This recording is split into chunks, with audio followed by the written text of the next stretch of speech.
அதிமுகவின் பொதுக்குழு மற்றும் செயற்குழு கூட்டத்தில் அந்த கட்சியின் பொதுச் செயலாளர் எடப்பாடி பழனிசாமி பேசும்போது இருமாப்புடன் சொல்கிறேன், 200 தொகுதிகளில் வெற்றி பெறுவோம் என்று திமுகவின் கனவு பலிக்காது. அடுத்த சட்டமன்ற தேர்தலில் அதிமுகவின் வளர்ச்சி நிரூபணமாகும். அதிமுக 200 இடங்களில் வெற்றி பெறும். திமுக கூட்டணி மக்களின் பிரச்சனைகளை கவனிக்கவில்லை. அந்த கூட்டணியில் உள்ள கட்சிகள் ஒரே கொள்கையை உடையவை என்றால் திமுகவில் இணைந்து விடுவதுதான் சரியாக இருக்கும். உதயநிதியை துணை முதலமைச்சராக பதவியேற்றதுதான் திமுகவின் பெருமை. கருணாநிதி குடும்பம் என்ன மன்னர் குடும்பமா? கருணாநிதி குடும்பத்தில் பிறந்ததால் தான் உதயநிதிக்கு துணை முதலமைச்சர் பதவி கொடுக்கிறார்கள். திமுக கட்சி அல்ல, அது ஒரு கார்ப்பரேட் கம்பெனி. எங்களுக்கு எவ்வளவு தூரம் ஸ்டாலின் நெருக்கடி கொடுக்கிறாரோ அவ்வளவு தூரம் அதிமுக வளர்ச்சி அடையும். யானைக்கு பலம் தும்பிக்கையில், நமக்கு பலம் நம்பிக்கையில் உள்ளது. நம்பிக்கை இருந்தால் எதிலும் வெற்றி பெற முடியும்.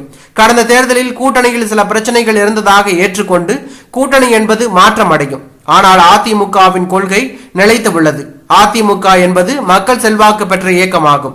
ஒற்றுமையே அதிமுகவின் மிகப்பெரிய பலமாகும் என்று அவர் தெரிவித்துள்ளது பரபரப்பையும் அதிர்ச்சியும் ஏற்படுத்தி உள்ளது.